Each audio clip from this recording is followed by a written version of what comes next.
Well, hello, everybody. Welcome to Old Soul Oasis. This is season 3 of TLE TV. We're an evolving, collaborative community talk show that may change over time, but will always focus on topics to start conversations and inspire insights. This series is focused on full panel discussions on specific topics and concepts from the Michael teachings and how these can be practical and usable in the real world. If you're a longtime viewer, you may have noticed that we have rebranded the show as Old Soul Oasis. This is a result of our ongoing experimentation with the format and themes of the series. I decided that we needed an actual name for the series instead of changing the name each season. Another new feature of the series that will start today is that we want to go fully interactive. When we open up discussion to viewers, you will now have the option to join the panel on camera for a quick comment or a story or sharing a perspective or insight. All you need is a camera and a mic and some privacy and good lighting if you have it, and you can join the show. Instructions on how to join will be shared when we open up the panel to viewers. I'm Troy. My pronouns are he, they. I'm a server cast sage from Cadre 1 Entity 2 and your TruthLoveEnergy host and channel for the Michael entity. For more information on anything or anyone in this video, see the description in the final video post for links. Now let's get the show started with our lovely panel. First, I would like to introduce Bobby. Hey everybody, welcome back. I'm Bobby. I am a server cast artisan from Cadre 2 Entity 2, and my pronouns are he, him. Next, let's bring on Ro. Hello, dear friends. I'm so happy to be back here. I am Ro, an artisan cast priest, and yeah, let's have fun today. Yes. And next we have our lovely Cypress. Hi, I'm Cypress. I'm a sage cast sage, Cadre 1, Entity 2, same as Troy.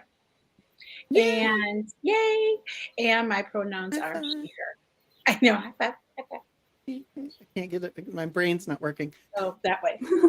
Today, Kate has decided to go give herself some self-care and is at the beach while we're slaving away to bring you entertainment and education and joy. Kate, if you're watching this out there, I hope you're having a great day. Yes, But and we miss you.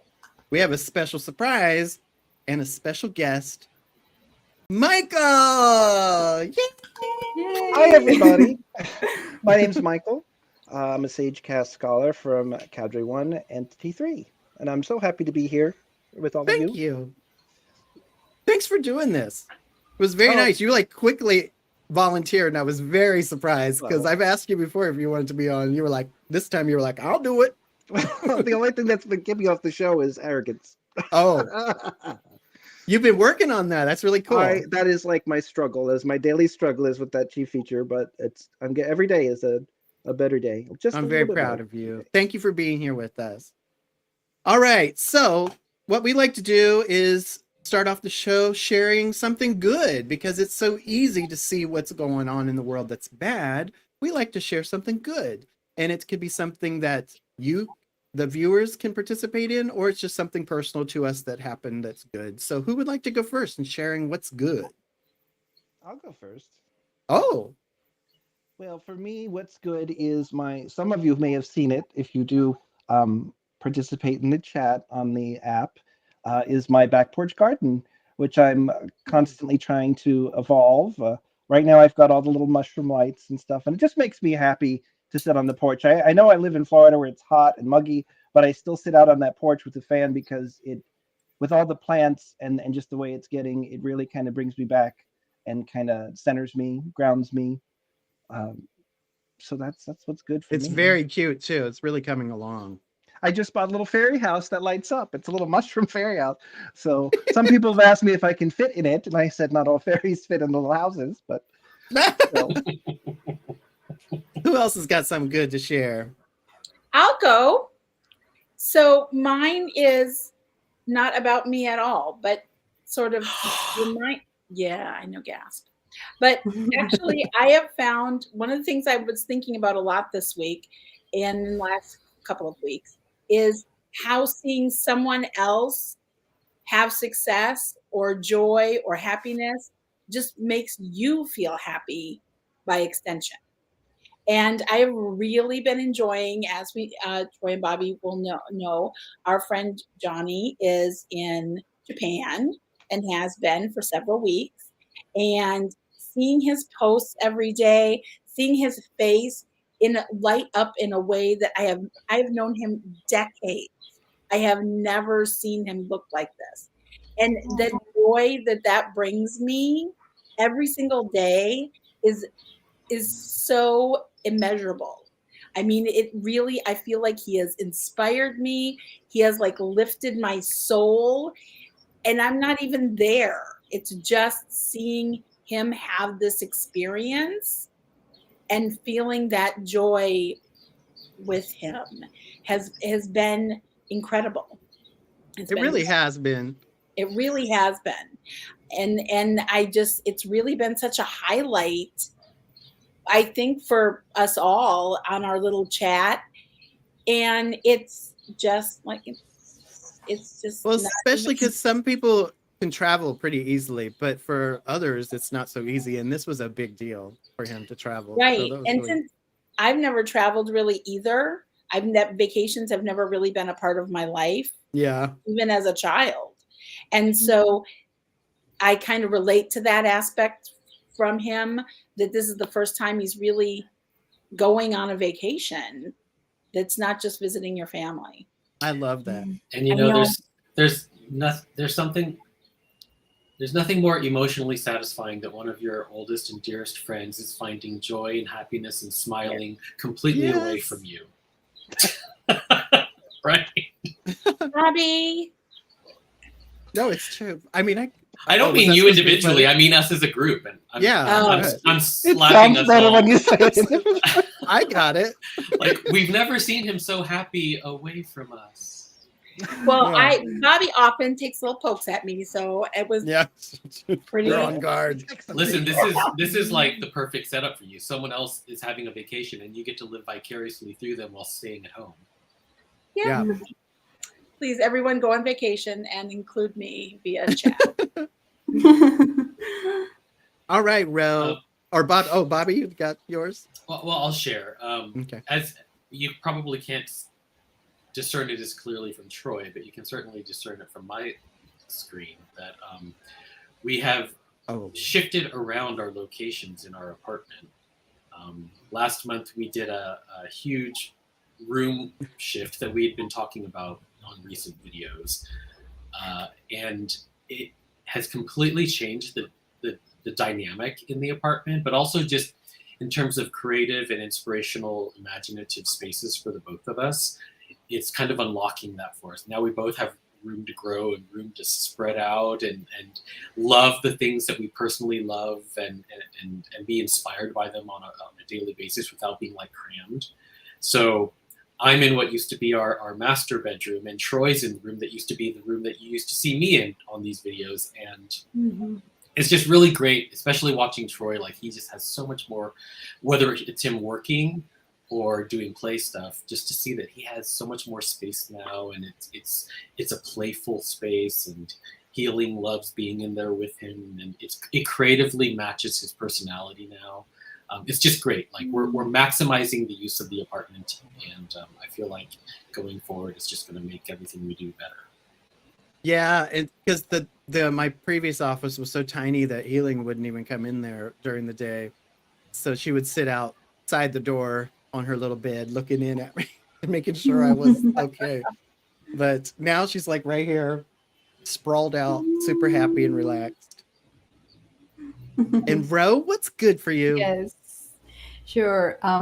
So this month I've been reconnecting with some of my friends here and planning out little trips, to go to the park and just do things together. That sometimes is difficult because like we're working and they have different schedules. So, but this was an opportunity to also see them and feel happy and just, enjoy their presence, because even if we're not doing like activities, just being in their presence and surrounded by their energy, their care, it's amazing, and it really makes my whole week. And also, I signed up for a workout program, an online workout program. And so far, what it's program? been a workout, like a fitness Oh, program. workout program. Okay. So each day it's like a different routine, and I loved the challenge. And I felt like, my body was getting stronger too. And with yoga, I also do yoga, so I wanted to include more strength into my practice too. So it's been really fun to do that. And yeah, so far I have completed like 10 days, and it's like a 30-day program. And I'm feeling so proud of myself because, I'm keeping it consistent. Oh, could you share that with, or if there's a link or something, I want to put it in the notes for people. Oh, sure. Yes. Yeah, that'd be great. Mhm. Well, you reminded, I have something I wanted to share for my what's good, but you just reminded me that one of the good things that's happening for me is obviously having healing and having to go outside more. But as the weather is Yes. getting nice and I'm just like talking to people and spending time outside and in nature, and that's just been so healing for my soul. I can't even tell you. Like, it's just made my life so much better having her to encourage me to be a part of the world again, ironically. Yes. Yes. But the other thing I want to share, and I hope I can get through this without crying, is because of Ro. Ro sent me a gift, and I feel embarrassed to share it, but I'm all because it's so sweet towards me. But it's so beautiful. I gotta share it. So I received this in the mail from Ro, and it says, "I am the change I want to see in the world. You are the best. I love you." And look, there's healing. There's healing. Yes. And it's this beautiful little laminated piece of art, handmade. And on the back, it says, and be prepared, I might choke up. Oh no. Is it okay if I share it? Yes, of course. I do. Do share Okay. it. It says, "My dearest Troy, thank you for changing my life for the better. You deeply inspire me with your relentless passion, kindness, and optimism.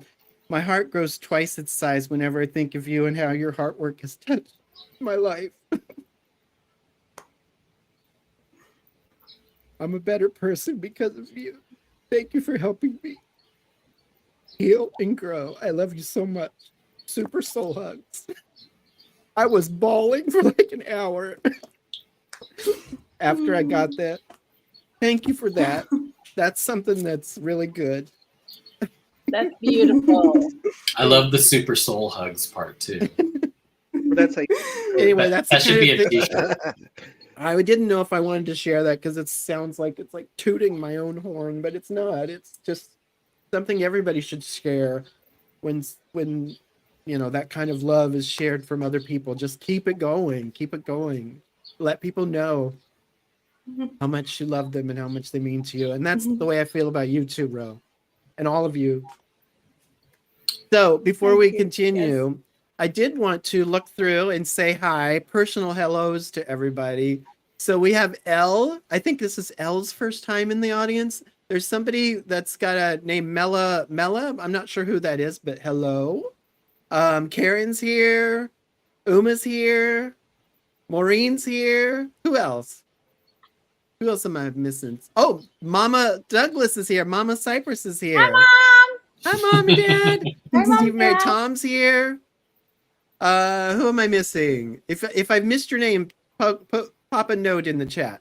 Song is here. Who? Tom Oh, Browning. song. Yep, song's Yep, here. Tom.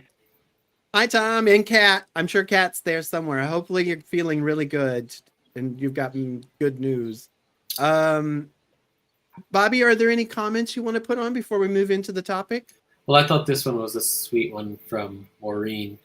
I love that about all the TLE students around the world. Photos, comments, etc. I love seeing what everyone is doing, especially in real time. It makes me feel closer.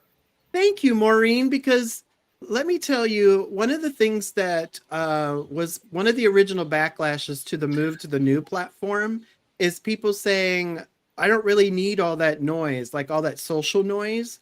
I just want to study Michael. And I was like, well, that's why the library is there for people who don't want the noise. You can go over there and be in the quiet library. But we really need a social platform where you can just share what's happening in your day, and it's not noise when it's coming from people that you're connecting with. And that's a really nice thing to note. So thank you for bringing that up, because that's when other people were saying that that's something they weren't interested in, because I think most experiences are on like Facebook or Twitter and stuff, and that is noise. There's a lot of noise there. But when it's your own little community with people you're trying to connect with, it's no longer noise. And sharing what's happening in your day, pictures of your garden, pictures of your dog. Some people share pictures of their dogs like they're crazy. I'm not going to name any names, but that's kind of stuff makes me feel really close to the community, especially since I can't hang out with everybody all the time. Cat is here. Cat, yay! And All how right. could we forget Moonfeather? Moonfeather's here. Woo! I did. Oh, and Josh is here too. Look, Joshy is here. Just joined. Are you talking? No, not the VR platform. Talking about our new community, our TruthLoveEnergy platform. All right, so we have a really interesting topic today, and I know a lot of this is going to be basically 101, but the whole point is to spark conversations and to share things. So even though you may have already know this, these details from Michael, we're going to cover them anyway. So here we go. We're going into the topic. Oh, you know what? I forgot.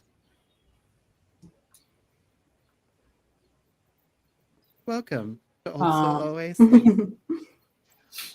Oh, it's the What's Good segment. Forgot about that. Okay.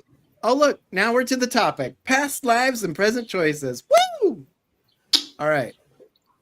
So today we're going to talk about past lives and present choices. Let's talk about how Michael explains reincarnation works first. So when people think of reincarnation, they think of past lives having influence over present lives, and that we are either paying back karma or trying to avoid creating karma. Karma is thought of as something that is about punishment or reward, but according to Michael, these ideas about reincarnation are not quite accurate. Michael says that our present life is its own experience that is not dictated by the past, and no influences or experiences from a previous life are imposed on our new life. Every lifetime is a new personality. So even if essence is at the core every lifetime, each lifetime is given its own fresh and clean start, even with a new brain. However, because we have the same essence at the core of every lifetime, all of our lifetimes are linked together and carried in our essence. Essence ensures that every new personality has access to all past lives by carrying forward these in the instinctive center of every lifetime. The instinctive center is also known as the root chakra, but it's at the base of the spine and acts kind of like a personal Akashic records for your soul. In technological terms, as an analogy, think of it as a SIM card, like you use in a phone that can be taken out of your old phone and inserted into a new phone. The new phone has all of its new features and functions, but also has access to all the data from the past on the SIM card. And that's the way it works with our past lives. Though Essence sets up a lifetime with a general plan, most of the life is created through the choices and actions of the new personality and or the influences, choices, and actions of others that affect and imprint us. Essence never imposes a choice or pushes for any actions against our own wishes or will. We can even reject our essence entirely. Essence loves to see what we will do on our own, even as our essence is fully there in support and presence, even if we do reject it. As we live our life and make our choices, we trigger connections to our essence's past lives only because they are relevant to what we are currently experiencing. The past does not trigger the present. The present triggers the past. If you play a piano and tap a key to trigger a note, the vibration of that note will actually trigger reactions in other strings in the piano that resonate with that note. And that's how past lives come up for us as individuals. We trigger a note, and then any note or chord in our spectrum of experiences can be triggered by that resonance. Once that trigger has activated the resonance, then we begin to share influences between the past and the present because the resonance is linked to themes we are exploring. There are always patterns that form over time across lifetimes. No past lives cause current life traumas or problems or challenges. So, turning to the panel and to the viewers, is Michael's view of reincarnation one that makes sense to you? Is it new to you in terms of it being presented like this compared to where you heard about it before? Do you think that past lives do cause current life traumas? So whoever would like to answer first. Cypress looks primed to speak. I was trying not to be too crazy. You're a sage, Cassage. Well, I do relate to what they say, and I do think that it's correct. I don't know the part about causing trauma from the past, having it impact your life now. I feel like it's kind of more just like a thread. The way I've always thought of it is, if I'm experiencing something here and I've had that experience or something that's triggering about that experience, it kind of just is a thread that connects those two things. So it's less that it's imposed on me and more that it's just an awareness. Somebody's at our door. Please Yeah. stay with us. Okay. Great. So like, if as an example, so I was drowned in a past life, not a very long time ago, only a few lifetimes ago. And I love to be in water. I love swimming. I love all those things, but I don't like to have my head under the water. I don't like to have my breath cut off in any way. Now, I don't even like to hold my breath, like not even at all, just sitting here. I would not like to hold my breath. It would make me feel very uncomfortable very quickly.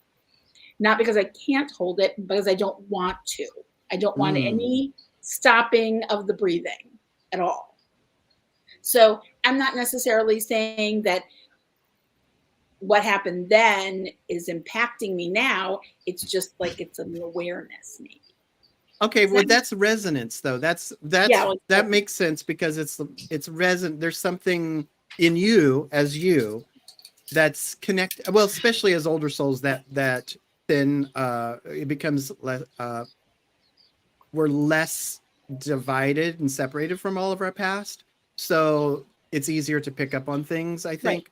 Right. But also, it is in your instinctive center, because it's carried forward in your instinctive center. Then your instinctive reactions are going to be triggering things too. So if that's still something that's being healed and you don't, it's being triggered in this lifetime, that makes sense, because it's just about resonance, and it's not causing trauma in this life, or causing problems in this life. Anybody else? I was going to say, I love the idea that the past doesn't really dictate, your present, or has any sort of influence over your present, and it's really the opposite. It's your present can draw upon experiences or resonate with previous experiences from past lives.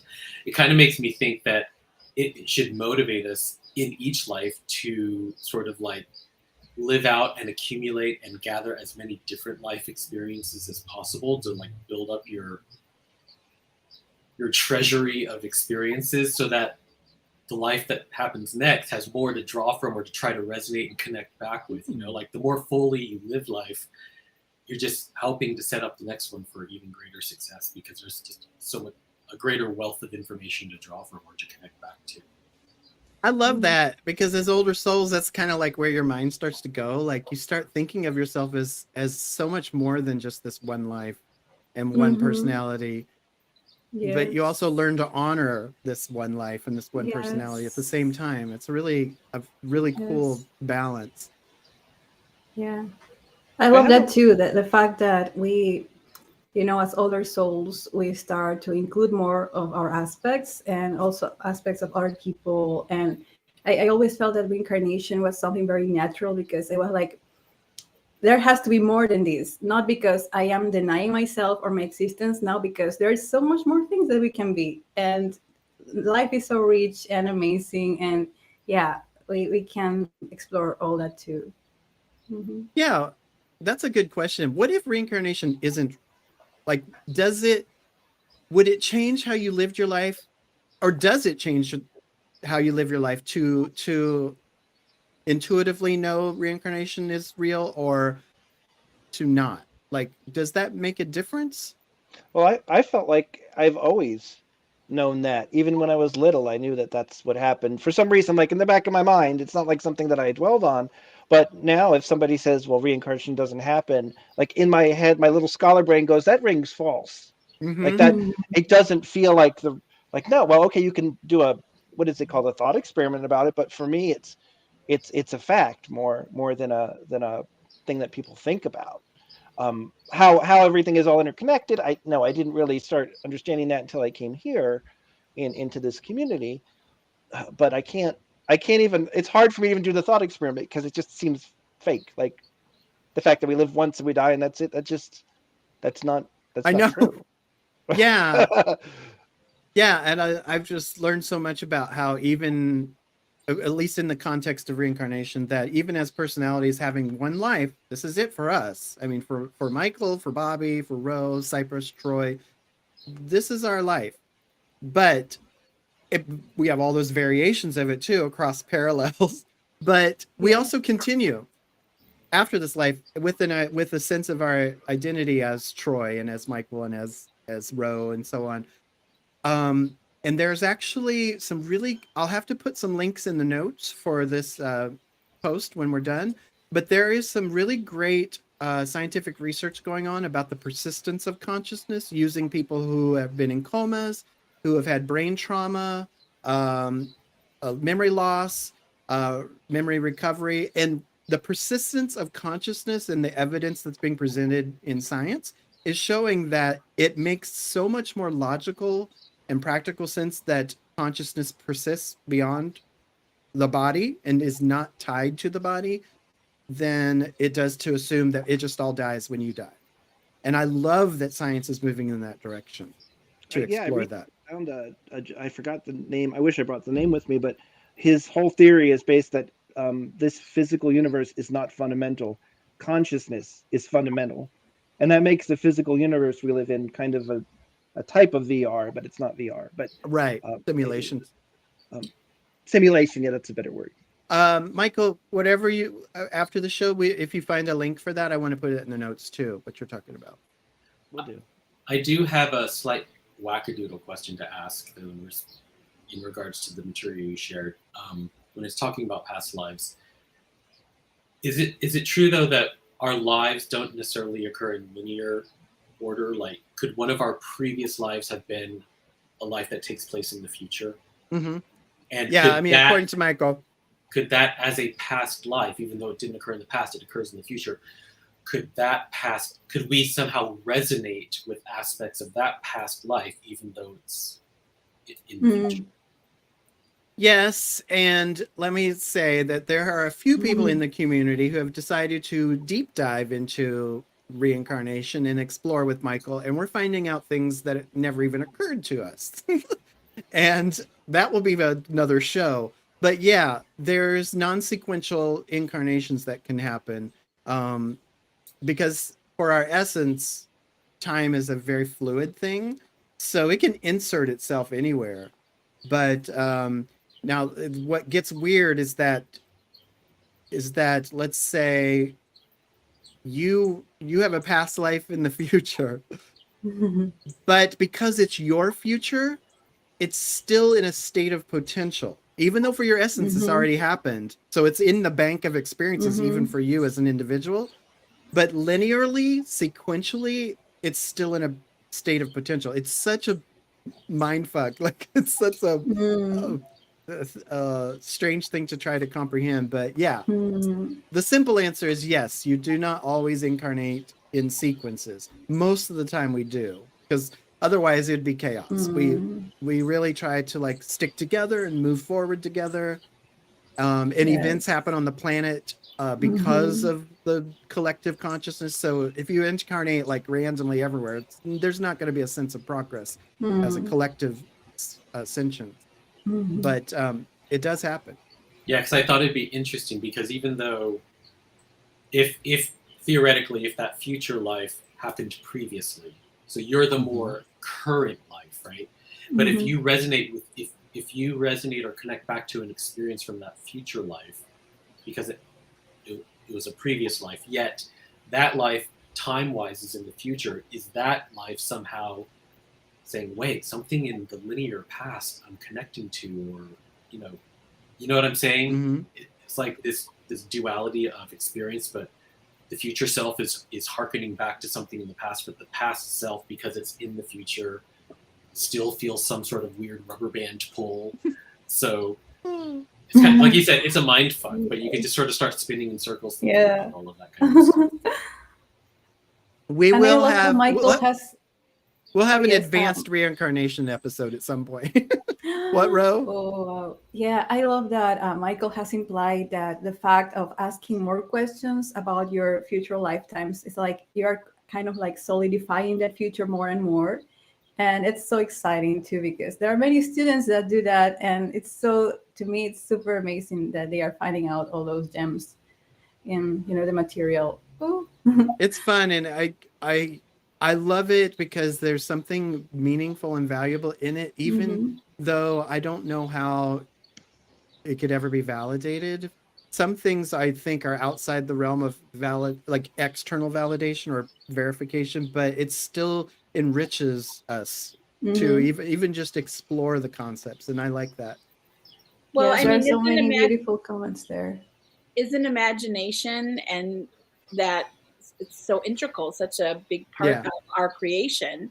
So even if you are only kind of imagining the potentials, whether they're past or present, it's still going to enrich. Yeah, and that's what matters, is that I think when it comes to things that are difficult to validate like that, or impossible to validate, that if it's enriching your experience of this life, explore it.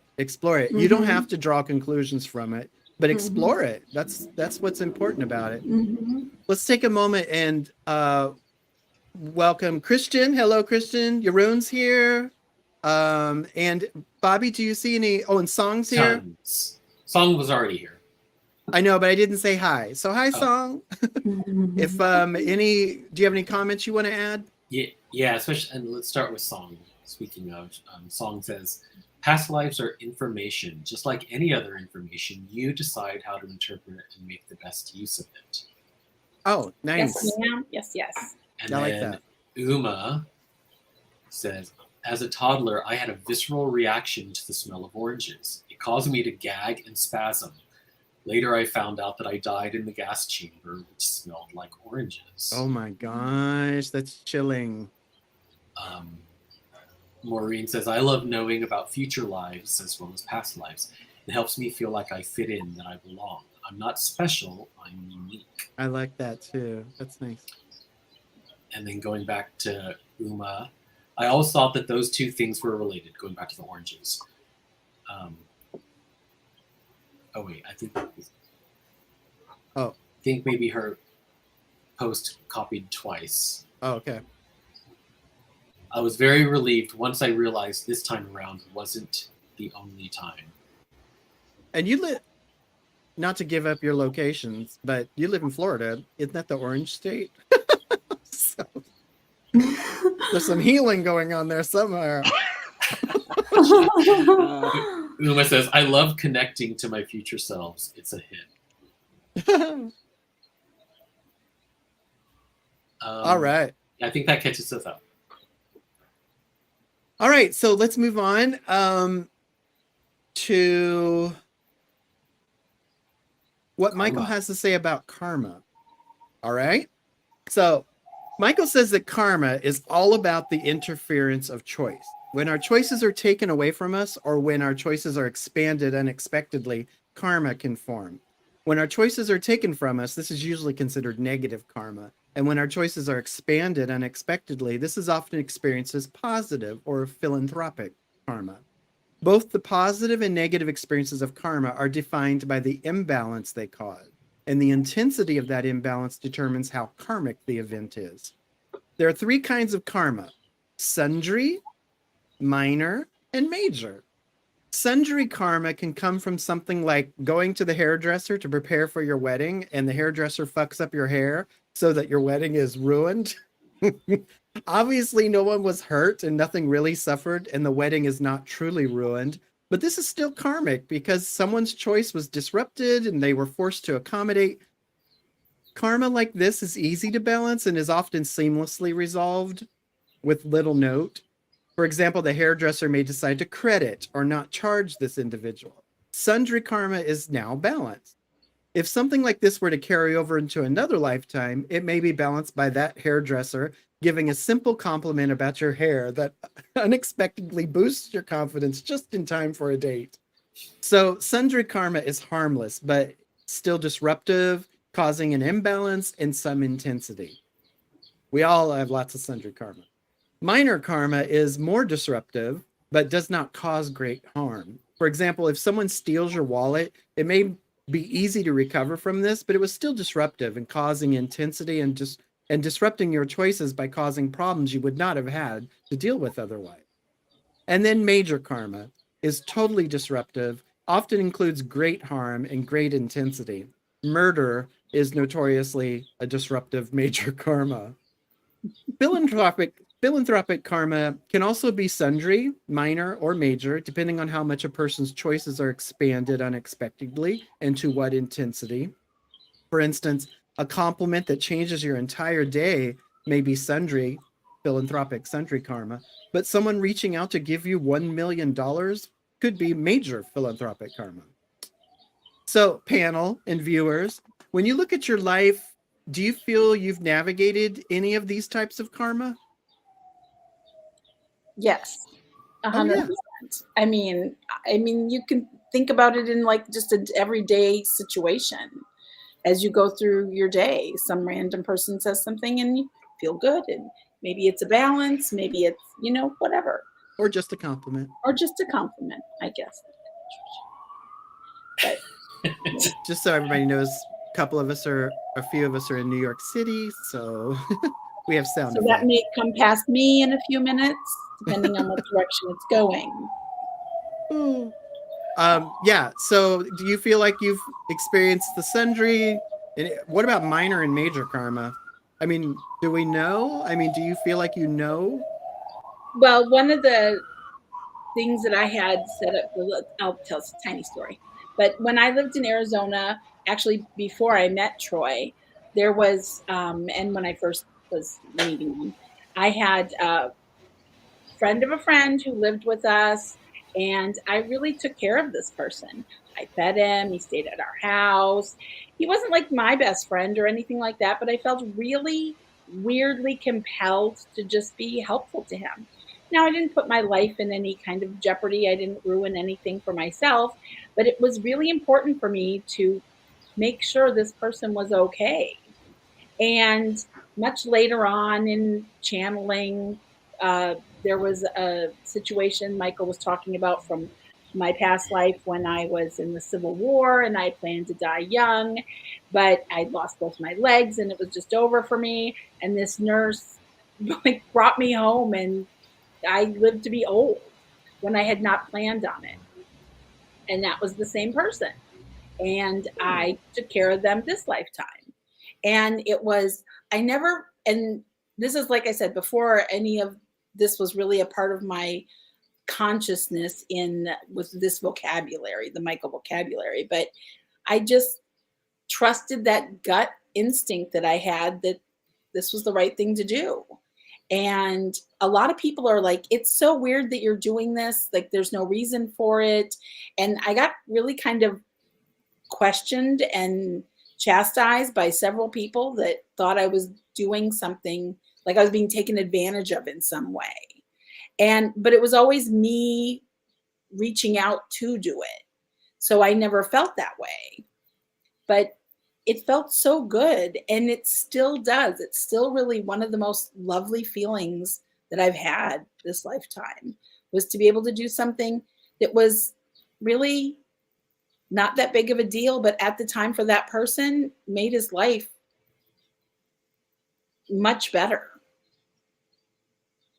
Well, as a 6th level old person who's had or who's like 6th level of any of the soul ages is all about balancing karma, it's a mess. But I don't think I don't know if I've come across any major karma except for possibly with my mom. I think I was incarnate. I think we incarnate together to balance some karma. But there's been a lot of bizarre, out of nowhere disruptions that I've had to constantly navigate, probably because I was a troublemaker across many of my lifetimes. Now, as old souls, our karma is going to be much less like dramatic and intense, and we're going to be much more creative in balancing it. But yeah, I'm very familiar with sundry minor and major karma. I think for me, first of all, I love the definitions. I loved reading and like the analogies or the anecdotal way of explaining each type of karma. Oh, good. I love that. It makes it crystal clear. I think for me, I probably overcomplicate things, and like I want to make everything. Could everything be sundry karma? Like you're walking down the street, a car drives by, and the wheels drive over a puddle of water, and it splashes muddy water onto you. Like, do you have some sundry karma with the driver of that vehicle, or did you just happen to be in the wrong place at the wrong time? You know what I mean? Like, yeah, you can't keep track of those. Like, I probably tend to overanalyze and think, oh my gosh, I have a karmic ribbon with that person. You know, but really, it's like you need to be able to clearly discern between that's karma and that's just something that happened. Yeah, it's hard. But also, isn't it partly about the intensity of your reaction and how, like, did it happen to you on your way to a job interview and then you didn't get the job, you know, or was it you were just on your way home and it was like a little inconvenience? And so, I mean, yeah, I think when you can tell, the way you can tell if karma is involved is if you're compelled, like if you feel like it's a gravity that's pulling you in, that you start to lose control of your reactions or choices, but you're still participating willingly, like if it's balancing karma, or if you locked in like this dynamic and you could easily leave, but you don't. A lot of times that's karma because you're just compelled to be a part of it. It's not imposed on you. You do have choices to get out of it and avoid it, but it's I think it's the compelling part and the intensity of your reaction to it that determines whether it's just something that happened or something that's been created, or that's karma being created. And I think when it's balanced, there's a sense of relief afterward. Like there's always a sense of, oh, okay, that's done, or you just let it go. We'll talk more about those things in another episode too. But Michael Rowe, do you feel like you've danced around any karma in your life?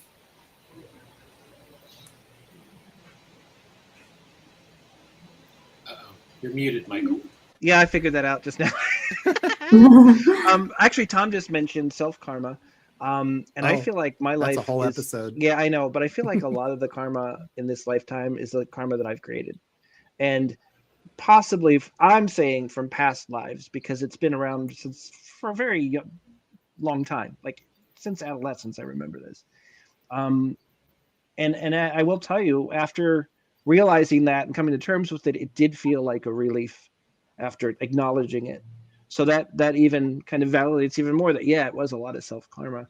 But now I think being 6th level old as well, getting through that self-karma, now I've got all the other external karma things kind of poking about.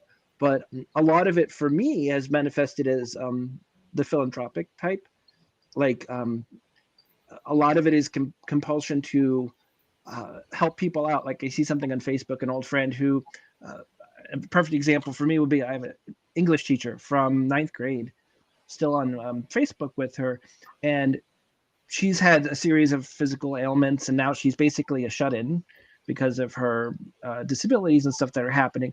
But she's kind of lost the ability to connect to the world. And one of her posts was something about how she has to use an iPhone for Facebook. It's very difficult when you're getting older and the screen is tiny and you can't see things. So like without even thinking, I just went on Amazon and found one of those. They make large tablets that are made specifically for people so they can see better. I bought one of those, shipped it to her house, and I was just like that. I was like, okay, I'm gonna do this. And of course she was taken aback, but I felt like I wanted to keep her connected to the world. I didn't want her to fade away. She had a lot more to say. But I think that was karma. Hmm. Well, since you brought it up, just since so we can cover it here, and I hadn't thought about covering it, but this is really important. Self karma is another kind of karma, and self karma is when you create conflicts within yourself, divisions within yourself, intensity and imbalances within yourself that you eventually have to resolve. So some people generate a lot of self karma, and then they just are in turmoil for the rest of their life internally. But as older souls, we start to take it on and take it seriously, that it's our job to resolve those things and heal them, even if the self karma is the result of influences from our childhood or influences from other people, bullying, trauma. We still know that there's work we have to do to heal the fragmenting of ourselves, the divisions and intensity within ourselves, and just find resolution somehow. And there's lots of, that's a whole, like I said, a whole topic in itself that would be a great episode. But yeah, self karma is when you or something else creates a division within you that you have to resolve. That's a good way of describing it, Troy, what Yeah. you just said. Like, no, I know that I have to resolve this. I know that I have that work to do. I mean, I can still choose to reject it. I don't have to do it. But Right. like, there's a knowledge in me that says, nope, you've got to get to where you need to go. But I think I also have a goal of growth, so that kind of pushes me. Yeah. So I think you kind of answered this, Troy, already, but Tom said in regards to self-karma, I've heard Michael talk about self-karma. Is that something from past lives, or is it formed in the current life? Self-karma is always limited to the current life. And depending on what the karma, like I said, we need an episode for this, but depending on what that is, it can carry over to after death, because your personality or the construct that is you continues, and you can still work on resolving that in the review of your lifetime. So, but yeah, it's limited to this personality. It can be caused by external factors, and lots of things can trigger it, but yeah, it's limited to the current personality. Let me mention that, or a reminder that we are opening up the floor to viewers to come and be on the panel. So be prepared. We're going to post a link for that when we do open that up, and you can come on for up to 5 minutes and share your stories or your insights or your perspective or your thoughts or just your joy, whatever you want. So be prepared for that. That way you don't have to tell your whole story in the chat if you don't want to. And hello, who else is new here? Christian, did we say hi to Christian? But I'm saying hi now. Yeah. Welcome, Christian. Any other comments, Bobby, before we go on? Yeah, there's some good dialogue happening. Elle said, these karma definitions were awesome. Can we expect you to add these on the book, part 2? Yes, of course. Maureen, this is going back to Cypress, when Cypress was telling her story about helping the person. This is a good example of a choice. Song said, I had some miscommunication karma with my cousin, confirmed by Michael. I noticed we often misunderstood each other completely, and it's comical. With some mutual efforts, I feel this has been resolved. Oh, nice. And then Christian shared a story. Speaking of travels, luckily Johnny didn't experience anything like this in Japan. I had an interesting thing that happened a few years ago. In 2006, I traveled to China. I had messed up and not gotten my passport stamp. Cue going to the Chinese embassy and waiting in line. An older lady was walking out. She looked at something and me and the thing in her hand. She said, you might need this. It was one of those take a ticket things when we walked in. The ticket she handed me was in the low 100s. The now serving sign was in the 90s.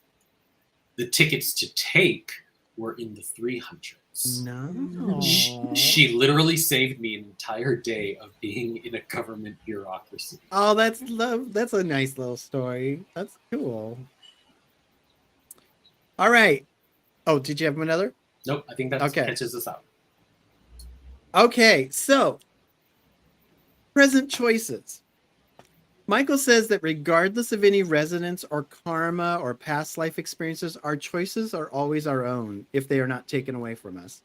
They are not dictated by the choices and actions of a past life. Although karmic ribbons can be compelling, we can avoid or ignore those and leave them for another lifetime. And some people do. Balancing karma or burning ribbons.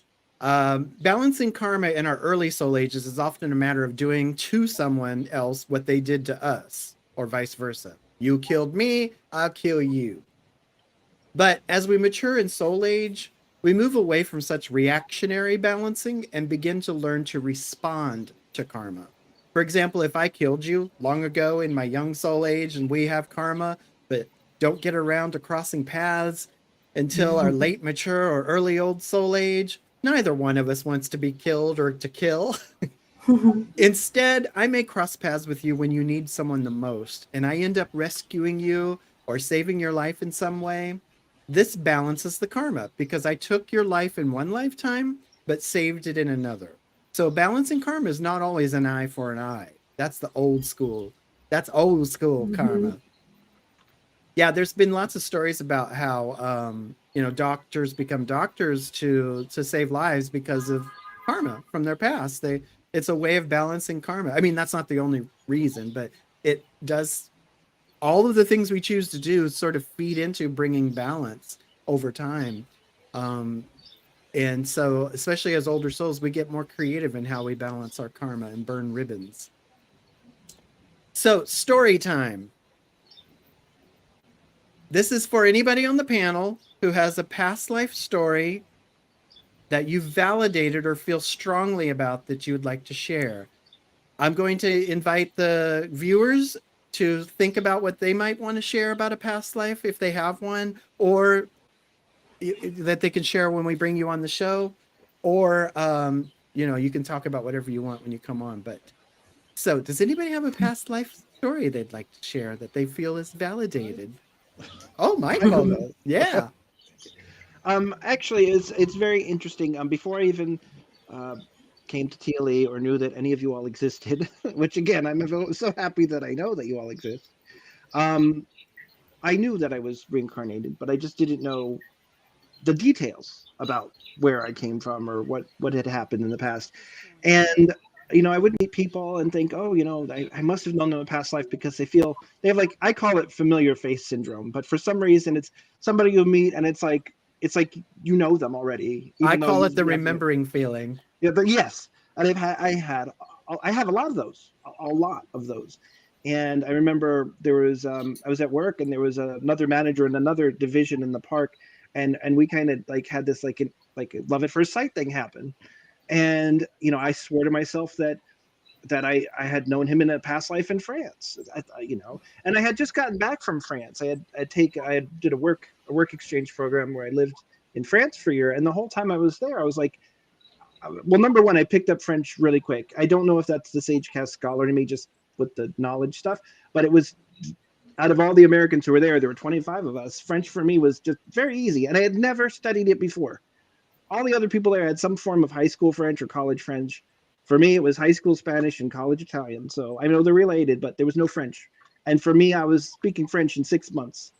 So I thought that was really strange. And there were a lot of people from Finland there too, who were working in the park.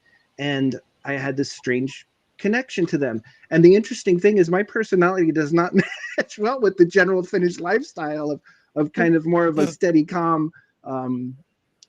Anyways, but they were my they're still my friends. I still talk to them. Anywho, kind of fast forward, I would always tell people, oh yeah, I've been reincarnated. And I always felt like, oh, I was an Indian woman in a past life or something like that. And then I meet you all, blah, blah, blah. And now this is the relevant part, which may not seem relevant, but I'm adding in, is Troy introduced me to a game called Overwatch. I don't like shoot 'em up games, but for some reason I was drawn to a particular character who happens to be Swedish in the game.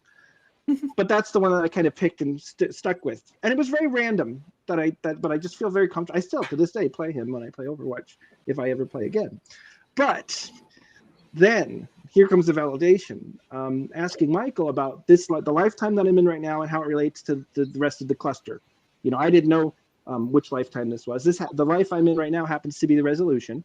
So Michael explained about the past 4 lives, and the past 4 lives. Wait, before you continue, for those of you who are unfamiliar with a cluster, Michael uses this term to describe a sequence or a set of 5 lives. They could be anywhere, and they work through a progressive.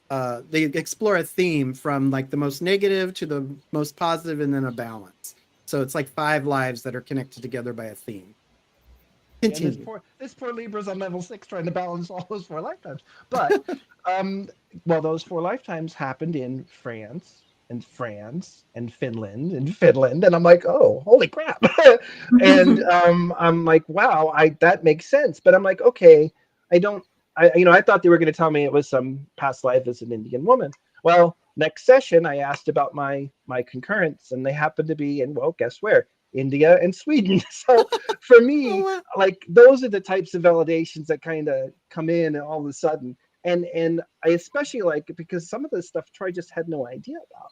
So it's not on my Facebook. Some of, so it's just I like it. I like it when it happens, and I like to share it because I want others to know that this is kind of what validation looks like for me. Maybe that's what it looks like for you, and it helps others to also validate.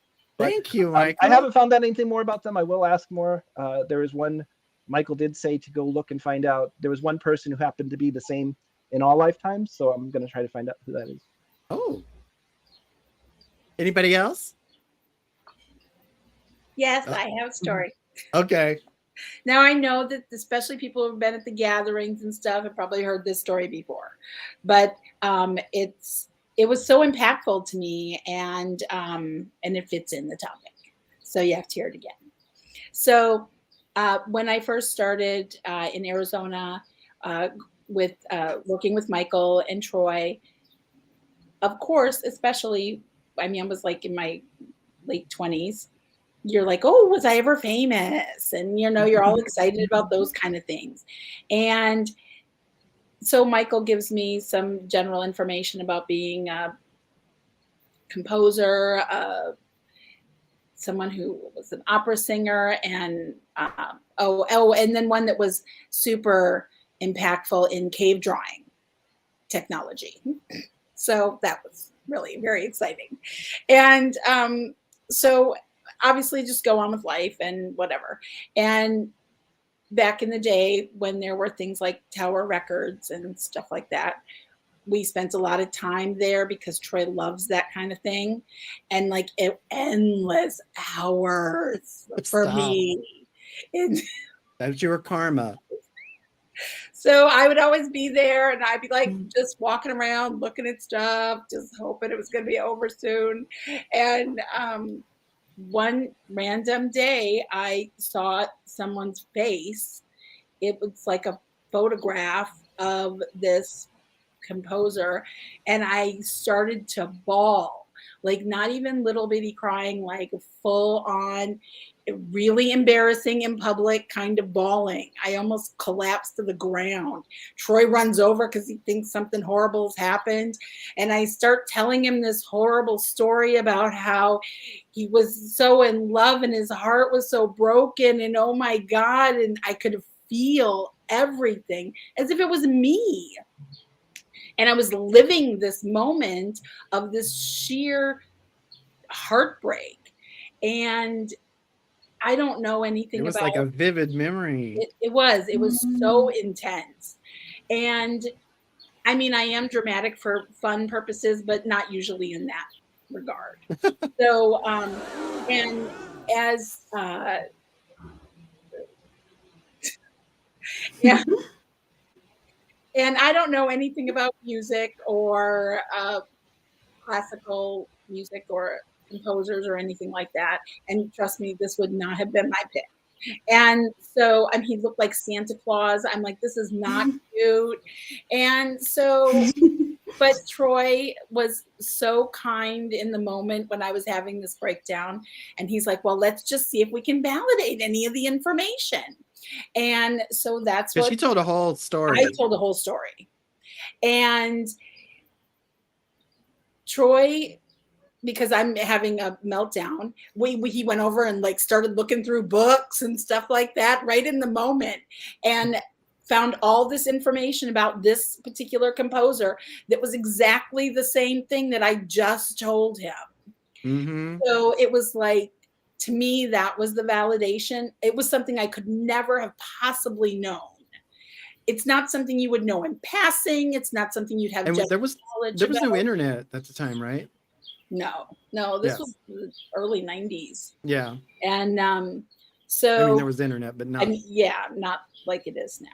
And so to me, that was the validation. It was so, I was so moved. And then I realized so many little things in this life that connect to that life, and none of it is about music. I don't really even, I mean, like, I don't mind it, but I don't feel any attachment to any of those things. My attachment to this person has to do completely with their love and their heartbreak and their not being with this person that they loved so very much. And So can we tell the story, like the details? oh yeah, yes, it was Brahms, and he was in love with his best friend's wife, and they were never together. And it's But sad. the heartbreak was that when he found out, they always acknowledged their love for each other, apparently, but they never knew they would never be together. But when he found out that she was dying, he dropped everything to go to her, but he got on the wrong train and he missed her. Oh, That's exactly. Isn't that the plot to Dr. Zhivago? She died without him being by her side, and that haunted him for the rest of his life. Really And horrible. she told that story before we even knew it from a memory. So we really took that seriously and counted it as validation. I'm trying not to cry right now. I know, I was getting emotional thinking about it too. Because after that we did a deep dive into like, and it was like, oh my God, that story is sad. And it was all from just seeing this. They had this little photograph on the front of a CD. Yep, just from this little photo. And I just happened past it, and in that moment, connected. And Michael had said later on, there was discussion when we had a session that my connection to that was part of a cluster of lives that was dealing with that emotion, which is that ring that pulled it. So to add a little more historical context to what Cypress is explaining, Johannes Brahms was best friends with Robert Schumann, and Robert Schumann's wife was Clara Schumann. Yeah. And it was historically known that Brahms had unrequited love for Clara. For me personally, what I find fascinating about this story is from the first time I met Cypress, I had an instant connection with her, and there was something about her that just resonated with me. And Brahms is one of my two favorite composers, and his music is just absolutely gutting to me. And right after grad school, I went with some friends and we backpacked across Europe for 18 days, and we stopped for 3 days in Vienna, and we went to the National Cemetery there where multiple composers are buried. Schubert, Mozart, Brahms. And we went to each of their graves, to each of their tombstones, and we took one of their pieces, one of their choral works, and we sang their piece at their grave. So we were at Brahms's grave and we sang music to Brahms. And then years later, I went to Cyprus and hear this story, and I'm like, oh, so I don't like Cyprus. I like Brahms. That's exciting. It is funny that I do think because I really have no connection to the music at all. Which I mean, breaks so- my heart because it's so beautiful. I'm not saying it's not beautiful. I'm not saying that. It's lovely. I've heard a lot of it. You know what, Cypress? You should revisit it. Put it on. Maybe Like, that's true. yeah, I wonder if it But would be different now. it's just, I just don't feel that like intense emotional aspect. And Michael had said that's because you finished that part of that lifetime. That's done to you. So that's why you don't resonate to it the same way. But I feel like when you're close, when you're friends with someone, Bobby and I love each other. And I think that there is more of an interest in the people you love's past lives. Like you resonate, I think, to their art or something differently because of the tie. Yeah. So Thank you, sorry, Cypress. Just listen to the opening orchestral introduction to Schicksal Suite. Okay, The strings are so sweeping and heart-wrenching. Oh. Yeah. If I'm the robot and you don't have an emotional reaction to that, you're the robot. We're getting closing in on time, so I want to. I'm sorry if I was long. Make sure, Ro, do you have any stories you want to share? Well, yes, I do. And actually, when I asked this question about to Michael, I wasn't really looking for a past life. I was asking them, how do they see my essence in the astral? How, what form do I take for them or for people in the astral? And they said they saw me as a flapper girl from the 20s. And apparently they were referring to Clara Bow. And I was at the first, I was super skeptical because I went on Google and I saw her. And my first reaction was like, when you are on an elevator and it's going down, I felt like, whoa, this thing. Like this. But I was like, but this is too cliche. It's like someone saying you're Elvis or something like that, because she was widely popular back then.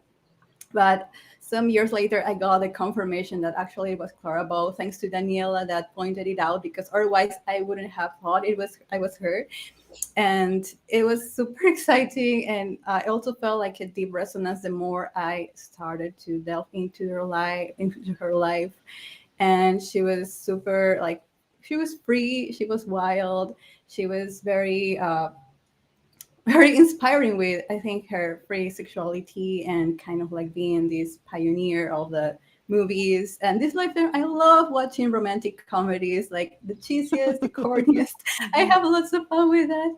But she had also painful childhood, a painful life, and she was hiding lots of pain behind her smile. So reading all that and watching some clips of her movies, I was like crying because I was bawling because she was interviewed and people were saying like, you can cry on cue, you're so talented, how do you do that, how you cry instantly? And she was like, I remember my childhood, and it's, tears just start flowing. And yeah, it was quite impactful for me. And I feel like I could draw some parallels between parts of my life with hers and or interests. And yeah, I feel like I'm still doing some healing from that, because she was so exhausted. Like right now I'm 27, so she was quitting the whole movie industry at my age because she was so burned out. She was kind of like the Paramount Pictures and all those corporations turned against her. So she went like to live in a ranch, and well, she had a happy married life for a couple of decades, I think. So she found some peace there, apart from all the fame and noise. So yeah, and this lifetime I'm more focused on rest and relaxation. This is my life task. It feels good so far.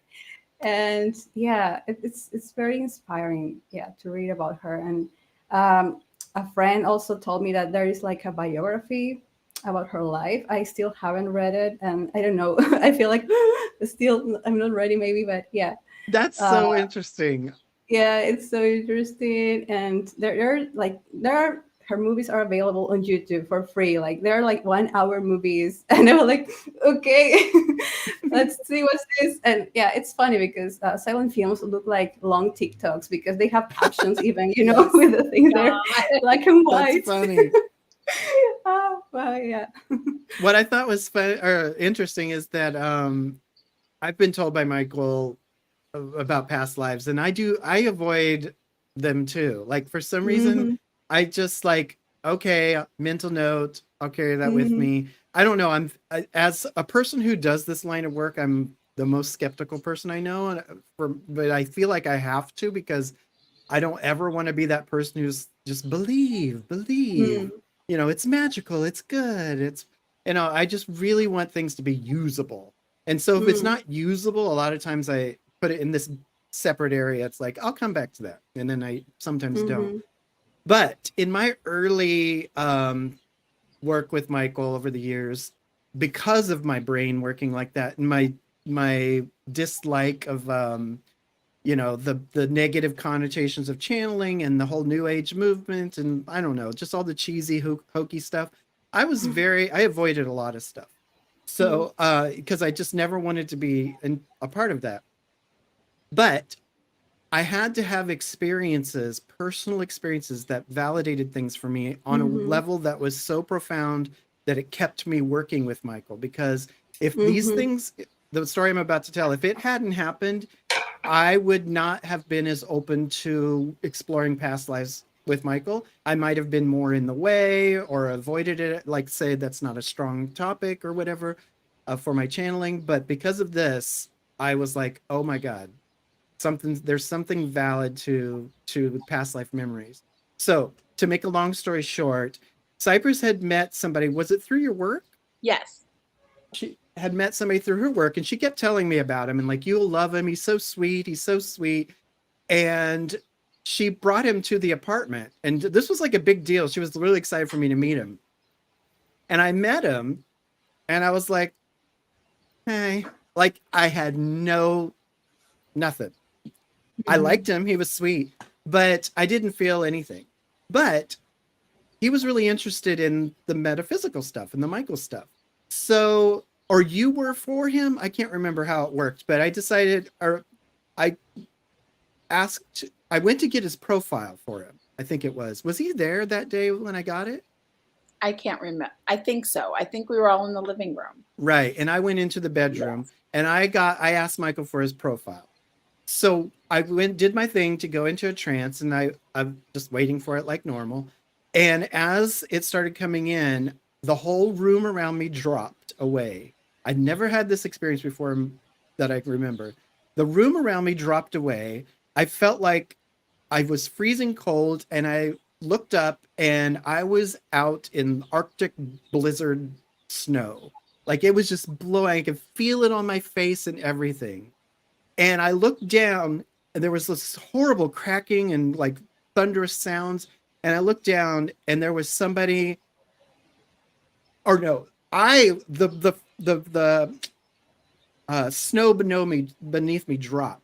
And I looked up is what it was. I looked down because I was falling, but I looked up and I grabbed my friend and was holding onto his hand. And I knew I wasn't going to make it. And he knew I wasn't going to make it. And he said, or we said, we'll find each other again.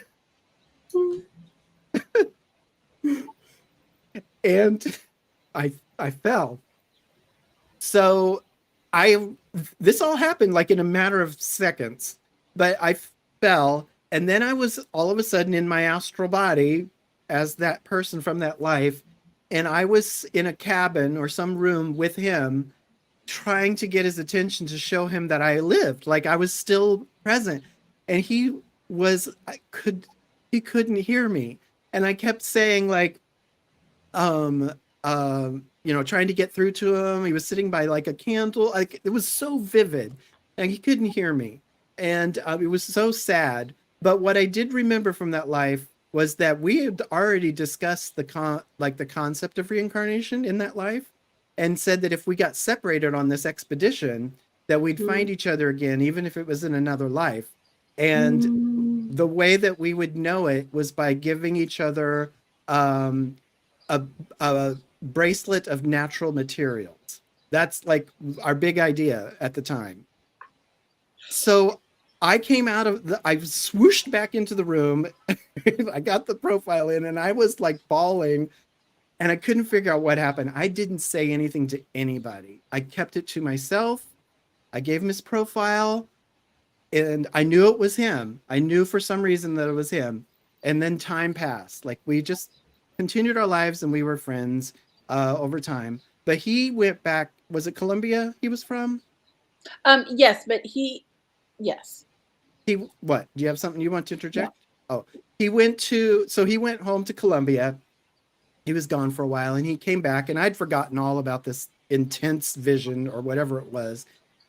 And the reason why I didn't say anything to anybody is because I didn't want anything to influence if there was some sort of sign. And in my back of my mind, I was like, should I get him a bracelet? Should I get him something to see if it triggers her memory? And I didn't even want to do that. Like I didn't want to be a part of like triggering it. So I almost forgot about all of it, but we had become pretty close friends and a little kind of flirty romantic even, but nothing. A little. Well, whatever. So he came home from Colombia and he said he had gifts for all of us. And he was given like treats to Cypress and something to Johnny, I think it was. And then he said, and Troy, I hope you don't mind this, but he said, I didn't know what to do, but I saw these and I knew I had to give you one. And he pulled out a hand-woven bracelet that somebody had made from natural materials in Colombia on the street. And he gave it to me. And I started bawling. I was like, you remember me? And I didn't know how to explain what was happening. I was just crying like crazy. He just thought I liked the bracelet. And so I told him, I finally composed myself and I told him everything and I said, and I had written it all down. Thank God I'd written it all down and I got the notes and I sat with him and I read it back to him from months and months ago that I had written this down and shared it with him. And he said, I'm so glad you shared this with me because I didn't know how to tell you, but I keep having dreams about us being stuck in the blizzard together. And he said, I didn't know what to do with it, but I felt so sad when I would see us together in the snow. So that was like blew my mind and kept me on the path of exploring past lives and reincarnation from that point on. I've always been open to it. I'm still skeptical, but that blew me away because it was just, there was no, if there were coincidences involved, they were so beyond explainable that I'm accepting it as validation. So that's my past life memory story. I love that story. It was so amazing to see it happen. It really was. It really was. It was so moving and so wonderful to see that happen. It was very emotional. It was very emotional. And as soon as you start talking about it, even at the time, I was crying. And it was like, it's very intense. So listen, everybody. This is now our new experimental segment. Please, somebody say yes to this. But we would like to have a viewer come on the show. And what we're going to do is post the link to the backstage. If you would like to be on it, click the link. Make sure you close out your YouTube stream so that you don't have like two things going on at once and crash your systems. But close out YouTube after you click the link and give the permissions for your camera and mic. And we're going to have you come on. If you want to be on, click the link. You'll be in a queue and then we'll have you on. You can have up to 5 minutes to say whatever you want. So here we go. Let's see how this goes. Hopefully it works.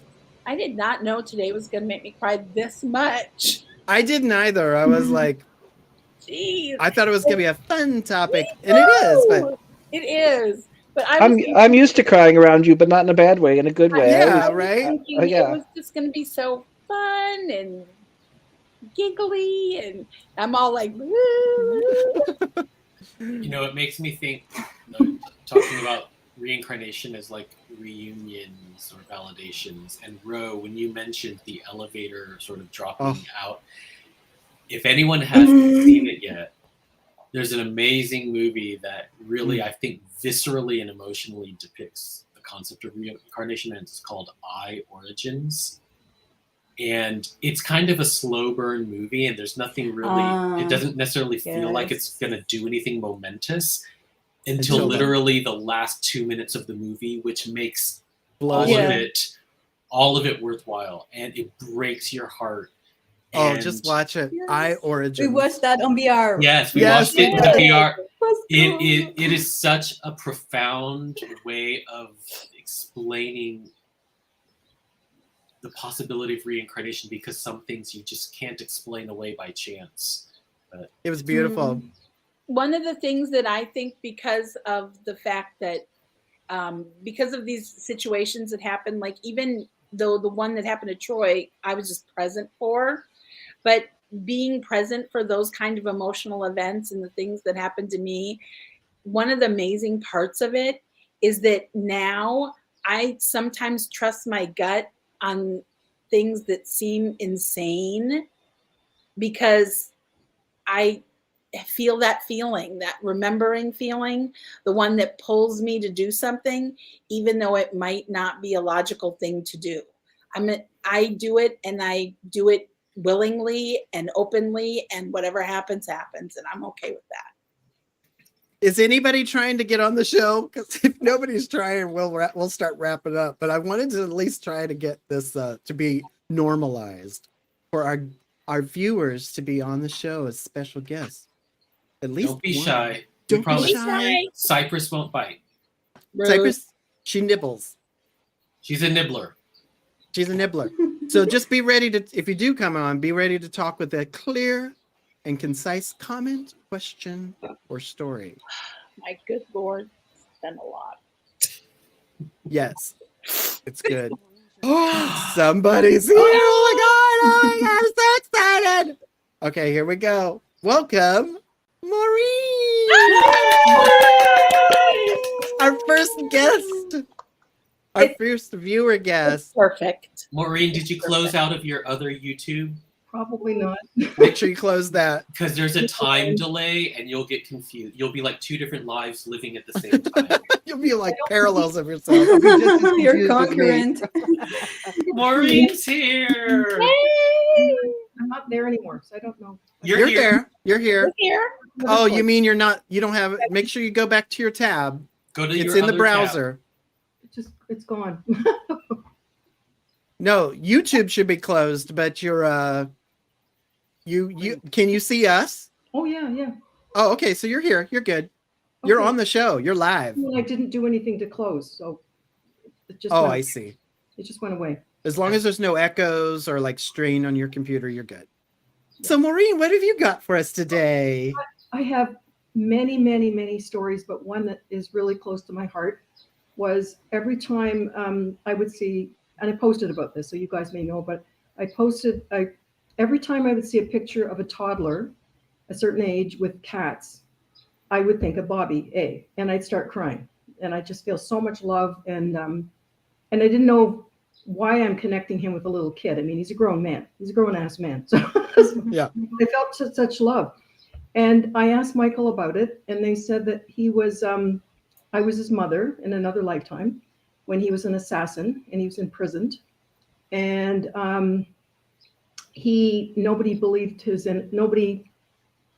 everybody didn't believe his innocence. He was gone. But I did until, I died. And we had that connection. And once I knew about it, I don't see that anymore when I look at the pictures. Like I love the pictures, but I don't, it's gone now. So I have the feeling that once you, like what Cypress said, is that once you come to terms with something, it loses, it's kind of like being a heart link. Mm. So you kind of lose, you gain a resonance and you lose the charge. It's almost like a question has been answered. Like, sorry? Yes. It's like the question has been answered. There's no more question being carried around. Yeah. That's a nice, I like that. Yeah. Thank you. What do I do now? Sign off?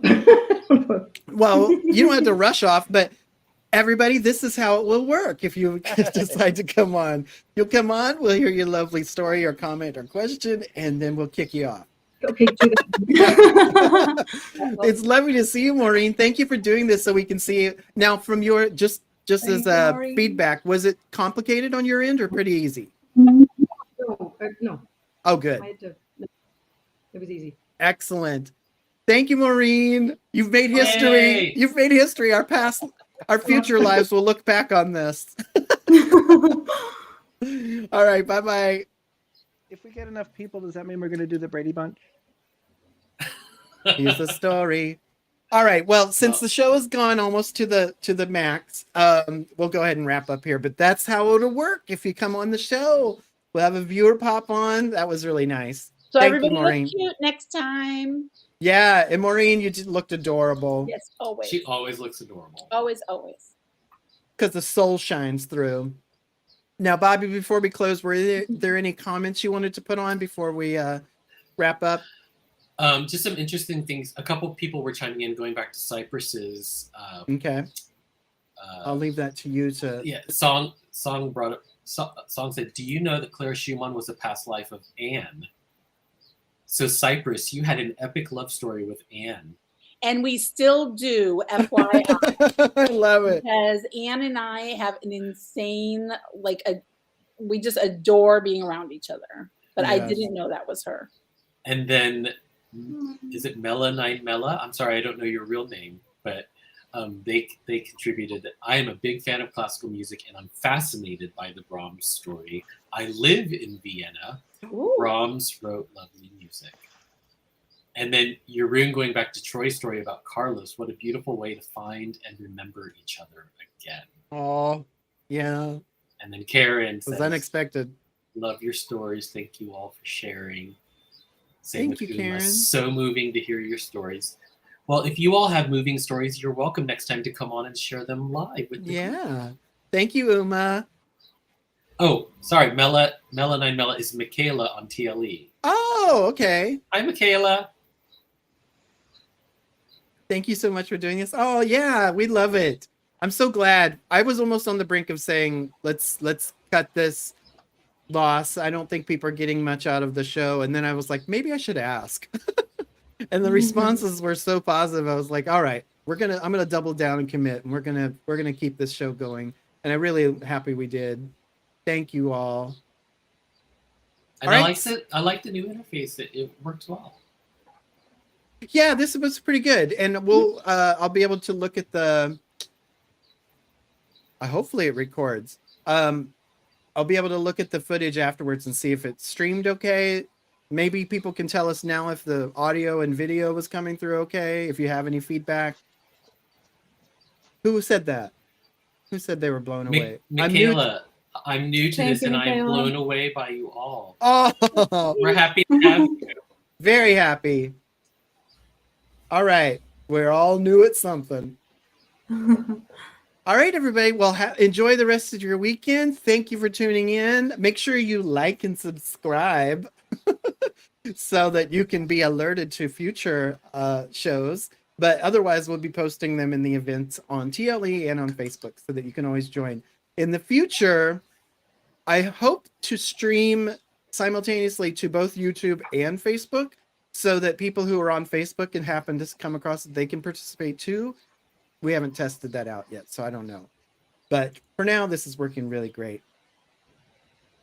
Everybody have a good weekend. Thank you, Ro. Thank you, Michael, for being a special guest on our show today. Kate, I hope you had a Thank you. beautiful, wonderful, healing day at the It beach. was fun. Thank you, Cypress. Thank you so I will much. see you soon. And Bobby, I love you. I'm going to hug you in a minute. Love to you all. Bye, everybody. Oh, hugs and kisses to healing. Oh, Yeah. Oh, thank you. thank you. She caught it. She landed right on her head right there. Bye, everybody. Give everybody a wave. Bye. Now,